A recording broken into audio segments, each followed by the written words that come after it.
जय माता दी। नमस्कार दोस्तों, स्वागत है आप सभी का हमारे YouTube चैनल लक्ष्मी शर्मा की कहानियां पर। ओम नमो भगवते वासुदेवाय। प्यारे भक्तगणों, आज आप सभी श्रवण करेंगे श्रीमद् भागवत पुराण चतुर्थ अध्याय गोकर्ण उपाख्यान प्रारंभ। सूत जी कहते हैं, मुनिवर, उस समय आपने भक्तों के चित्त में अलौकिक भक्ति का प्रादुर्भाव हुआ। देख भक्त वत्स, श्री भगवान अपना धाम छोड़कर वहां पधारे। उनके गले में बनमाला शोभा पा रही थी। श्री अंग सजल जलधारा के समान श्याम वर्ण था। उस पर मनोहर पीतांबर सुशोभित था।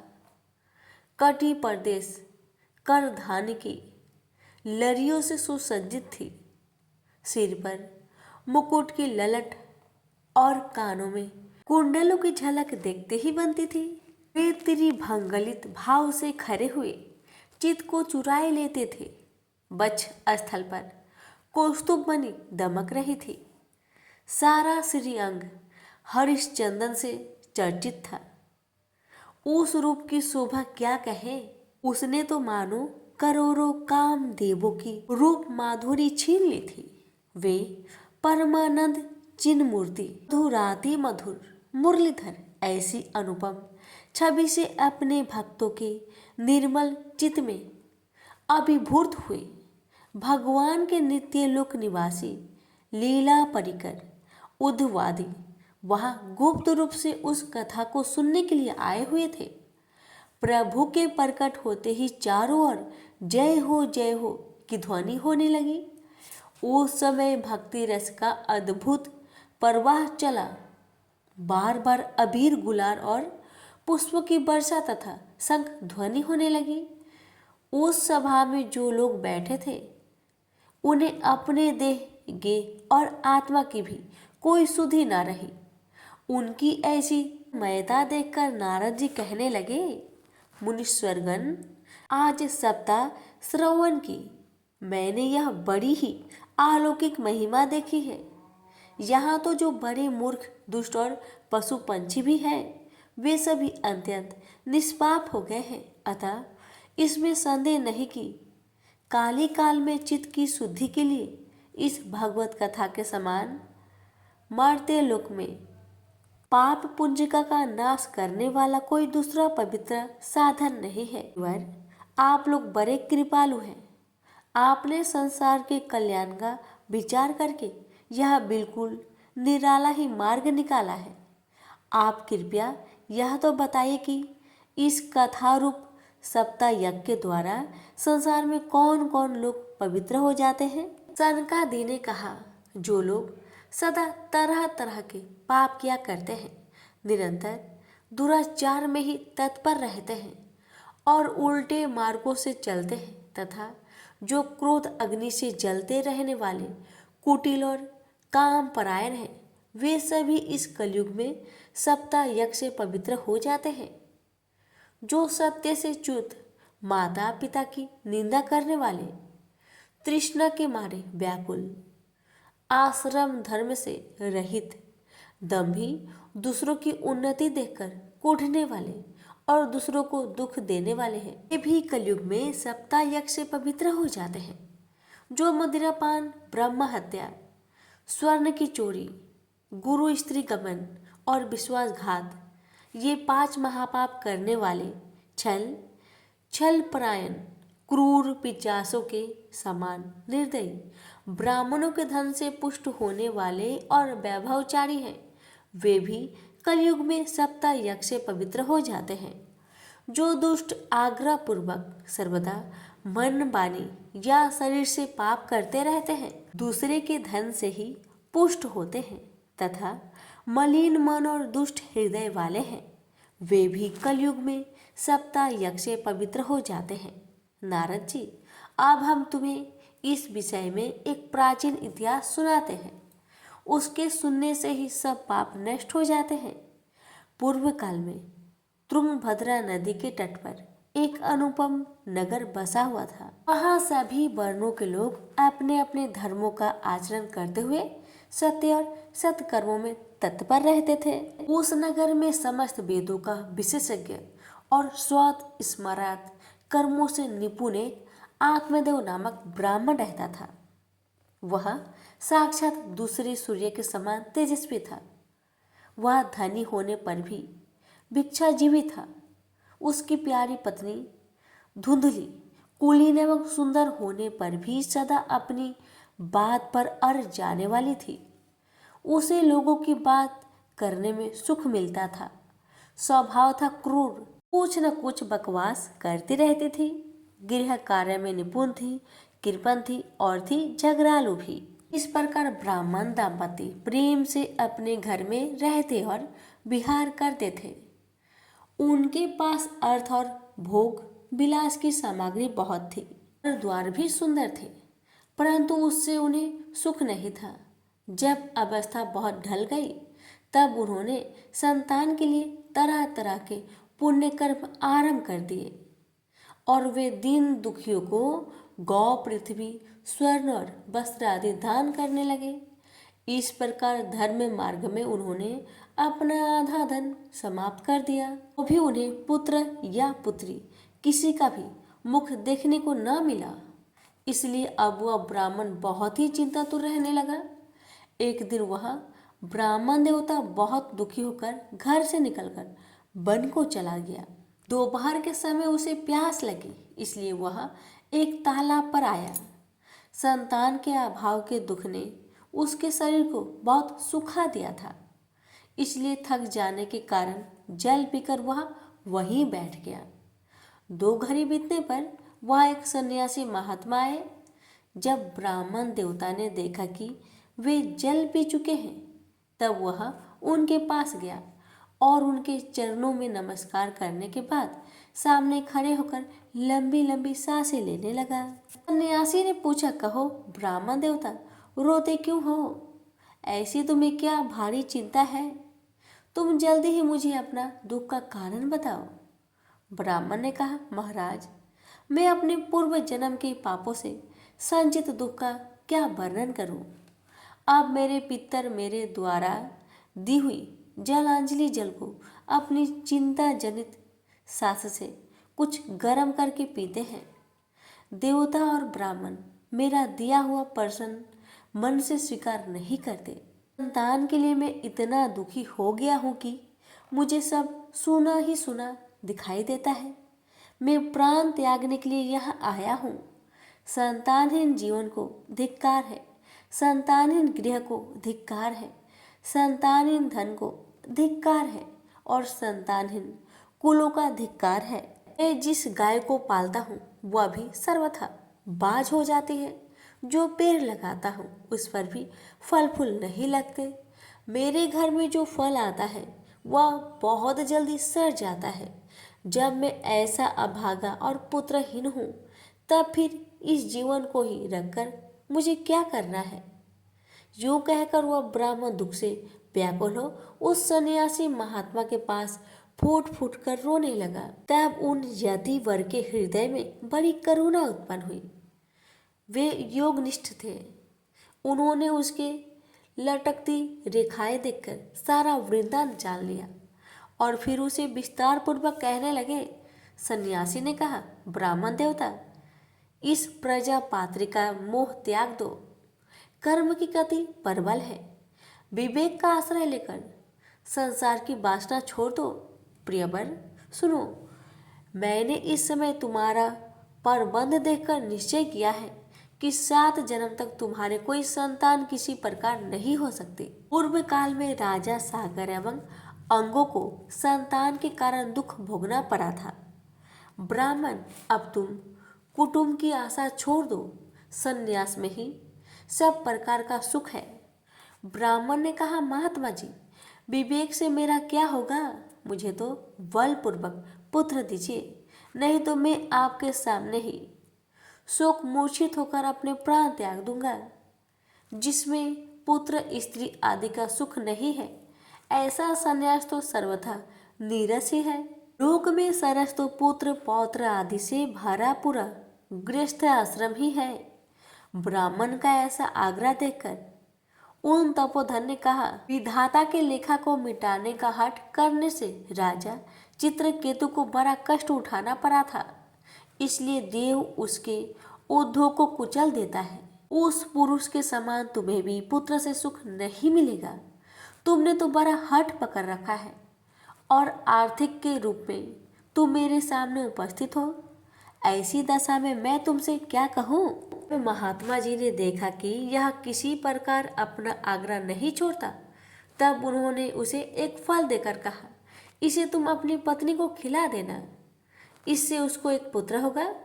तुम्हारी स्त्री को 1 साल तक सत्य शौच दया दान और एक समय एक ही अन्न खाने वाला नियम रखना चाहिए।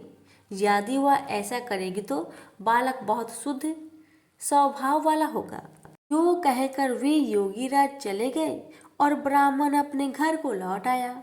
वहां आकर उसने वह फल अपनी स्त्री के हाथ में दे दिया और स्वयं कहीं चला गया। कि स्त्री तो कुटिल स्वभाव की थी। वह रो रो कर अपनी एक सखी से कहने लगी, सखी मुझे तो बड़ी चिंता हो गई, मैं तो यह फल नहीं खाऊंगी। फल खाने से गर्भ रहेगा और गर्भ रहने से पेट बढ़ जाएगा, फिर कुछ खाया पिया नहीं जाएगा, इससे मेरी शक्ति छीन हो जाएगी। तब बता घर का धंधा कैसा होगा। और देव बस यदि कहीं गांव में डाकुओं का आक्रमण हो गया तो गर्भिणी स्त्री कैसे भागेगी। यदि सुखदेव जी की तरह यह गर्भ भी पेट में ही रह गया तो इसे बाहर कैसे निकाला जाएगा। और कहीं प्रसव काल के समय वह टेढ़ा हो गया तो फिर प्राणों से ही हाथ धोना पड़ेगा। यूं भी प्रसव के समय बड़ी भयंकर पीड़ा होती है। मैं सुकुमारी भला ये सब कैसे सह सकूंगी। जब मैं दुर्बल पड़ जाऊंगी तब ननद रानी आकर घर का सब माल मता समेट कर ले जाएगी और मुझसे तो सत्य शौच आदि नियमों का पालन होना भी कठिन ही जान पड़ता है। जो स्त्री बच्चा जनती है उसे उस बच्चे के लालन पालन में भी बड़ा कष्ट होता है। मेरे विचार से वो बांधिया या विधवा स्त्री ही सुखी है। मन में ऐसे ही तरह तरह के कुतर्क उठने से उसने वह फल नहीं खाया और जब उसके पति ने पूछा फल खा लिया, तब उसने कह दिया हाँ खा लिया। एक दिन उसकी बहन अपने आप ही उसके घर आई।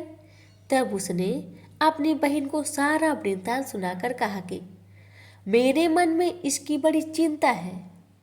मैं इस दुख के कारण दिनों दिन दुबली हो रही हूँ। बहन मैं क्या करूँ। बहन ने कहा मेरे पेट में बच्चा है, प्रसव होने पर वह बालक मैं तुझे दे दूंगी। तब तक तुम गर्भवती महिला के समान घर में गुप्त रूप से सुखी पूर्वक रहो, चिंता को त्याग दो। तुम मेरे पति को कुछ धन दे देना तो वह अपना बालक तुम्हें दे देगा। ऐसे ही युक्ति करेंगे कि जिससे सब लोग को यही लगेगा कि इसका बालक 6 महीने का होकर ही मर गया और मैं नित्य प्रति तेरे घर आकर उस बालक का पालन पोषण करती रहूंगी। तू इस समय इसकी जांच करने के लिए यह फल गौ को खिला दे। ब्राह्मण ने स्त्री स्वभाव बस जो जो उसकी बहन ने कहा उसने वैसा ही किया। के पश्चात समय अनुसार जब उसकी स्त्री के पुत्र हुआ तब उसके पिता ने क्या किया, चुपचाप लुका छिपाकर धुंधली को अपना पुत्र लाकर दे दिया और उसने आत्मदेव को सूचना दे दिया कि मेरे सुखपूर्वक बालक हो गया है। इस प्रकार आत्मदेव को पुत्र हुआ सुनकर सब लोगों को बड़ा आनंद हुआ। ब्राह्मण ने उसका जात कर्म संस्कार करके ब्राह्मणों को दान दिया और उसके द्वार पर गाना बजाना तथा अनेक प्रकार के मांगलिक कृत्य होने लगे। धुंधली ने अपने पति से कहा मेरे स्तनों में तो दूध ही नहीं है, फिर गौ आदि किसी अन्य जीव के दूध से मैं इस बालक का किस प्रकार पालन करूंगी। मेरे बहन के अभी बालक हुआ था, वह मर गया, उसे बुलाकर अपने यहाँ रख लेते हैं तो वह आपके इस बच्चे का पालन पोषण कर लेगी। तब पुत्र की रक्षा के लिए आत्मदेव ने वैसा ही किया तथा माता धुंधली ने उस बालक का नाम धुंधकारी रखा। इसके बाद 3 महीने बीतने पर गौ ने जिसने फल खाया था, उसने भी एक मनुष्य का बच्चा को जन्म दिया। वह स्वर्ग सुंदर, दिव्य, निर्मल तथा स्वर्ण किसी कांति वाला था। ये देखकर ब्राह्मण देवता को बड़ा आनंद हुआ और उसने स्वयं ही उसके सब संस्कार किए। समाचार से वहां के सब लोगों को बहुत आश्चर्य हुआ और वे सब बालक को देखने के लिए आए तथा आपस में कहने लगे, देखो भाई, अब आत्मदेव का कैसा भाग्य उदय हुआ है। कैसे आश्चर्य की बात है कि गौ के भी ऐसा दिव्य रूप बालक उत्पन्न हुआ है। वियोग से इस गुप्त रहस्य का किसी को भी पता न लगा। आत्मदेव ने उस बालक के गौ जैसे कान देखकर उसका नाम गौकर्ण रखा। कुछ काल बीतने पर वे दोनों बालक जवान हो गए। उनमें गौकर्ण तो बड़ा पंडित और ज्ञानी हुआ, किंतु धुंधकारी बड़ा ही दुष्ट निकला। स्नान, शौच आदि ब्राह्मणोचित आचारों का उसमें नाम भी न था, न ही कोई खान पान में ही उसका कोई परहेज था। क्रोध उसमें बहुत बढ़ा चढ़ा था। वह बुरी बुरी वस्तुओं संग्रह किया करता था। मुर्दे के हाथ से छुआ हुआ अन्न भी खा लेता था। दूसरों की चोरी करना और सब लोगों से देश बढ़ाना उसका स्वभाव बन गया था। छिपे छिपे वह दूसरों के घर में आग लगा देता था। दूसरों के बालकों को खिलाने के लिए अपने गोद में लेता और चट से ही कुएं में डाल देता। हिंसा का उसे व्यासन सा हो गया था। हर समय वह अस्त्र शस्त्र धारण किए रहता और बेचारे अंधे और दीन दुखियों को व्यर्थ में तंग करता। चंडालों से उसका विशेष प्रेम था। बस हाथों में फंदा लिए कुत्तों की टोली के साथ शिकारी टोल में घूमता रहता। वेश्याओं के जाल में फंसकर उसने अपने पिता की सारी संपत्ति नष्ट कर दी। एक दिन माता पिता को मार पीट कर घर से सब बर्तन भारे उठा ले गया। इस प्रकार जब सारी संपत्ति स्वाहा हो गई, तब उसका कृपण पिता फूट फूट कर रोने लगा और बोला, इससे तो इसकी माँ का बाज रहना ही अच्छा था। कुपुत्र तो बड़ा ही दुखदाई होता है। अब मैं कहाँ रहूं, कहाँ जाऊं? मेरे संकटों का कौन काटेगा? हाय, मेरे ऊपर तो बड़ी विपत्ति आ पड़ी है। इस दुख के कारण अवश्य ही मुझे एक दिन प्राण छोड़ना पड़ेगा। उसी समय परम ज्ञानी गोकर्ण जी वहां आए और उन्होंने पिता को वैराग्य का उपदेश करते हुए बहुत समझाया। वो बोले, पिताजी, यह संसार आसार है। यह अत्यंत दुख रूप और मोह में डालने वाला है। पुत्र किसका, धन किसका? स्नेहवान पुरुष रात दिन दीपक के समान जलता रहता है। सुख ना तो इंद्र को है और न चक्रवर्ती राजा को ही है, तो केवल विरक्त एकांत जीवी मुनि को। यह मेरा पुत्र है, इस अज्ञान को छोड़ दीजिए। मोह से नरक की प्राप्ति होगी। यह शरीर तो नष्ट ही होगा, इसलिए सब कुछ छोड़कर वन में चले जाइए। गोकर्ण के वचन सुनकर आत्मदेव वन में जाने के लिए तैयार हो गए और उनसे कहने लगा, बेटा, वन में रहकर मुझे क्या करना चाहिए, यह मुझसे विस्तार पूर्वक कहो। मैं बड़ा मूर्ख हूँ। अब तक कर्म बस स्नेह पास में बंधा हुआ अंग की भांति इस घर रूप अंधेरे कुएं में ही पड़ा रहा हूँ। तुम बड़े दयालु हो, इससे मेरा उद्धार करो। गोकर्ण ने कहा, पिताजी, यह शरीर हड्डी, मांस और रुधिर का पिंड है। इसे आप मैं मानना छोड़ दे और स्त्री पुत्र आदि को अपना कभी न माने। इस संसार को रात दिन क्षण भंगुर देखे। इसकी किसी भी वस्तु को अस्थायी समझकर उसमें राग न करे। बस एकमात्र वैराग्य से रसिक होकर भगवान की भक्ति में लगे रहे। भगवत जन ही सबसे बड़ा धर्म है। निरंतर उसी का आश्रय लिए रहे। अन्य सब प्रकार के लौकिक धर्म से मुख मोड़ ले। सदा साधु जनों की सेवा करे। भोगों की लालसा को पास न भटकने दे तथा जल्दी से जल्दी दूसरे के गुण दोषों का विकार करना छोड़कर एकमात्र भगवत सेवा और भगवान की कथाओं के रसपान ही करे। इस प्रकार पुत्र की वाणी से प्रभावित होकर आत्मदेव घर छोड़ दिया और वन की यात्रा की। यद्यपि उसकी आयु उस समय 60 वर्ष की हो चुकी थी, फिर भी बुद्धि में पूरी दृढ़ता थी। वही रात दिन भगवान की सेवा पूजा करने से और नियम पूर्वक भगवत के दसम स्कंद का पाठ करने से उसने भगवान श्री कृष्ण चंद्र को प्राप्त कर लिया। प्रेम से बोलिए श्री कृष्ण भगवान की जय, राधा रानी की जय।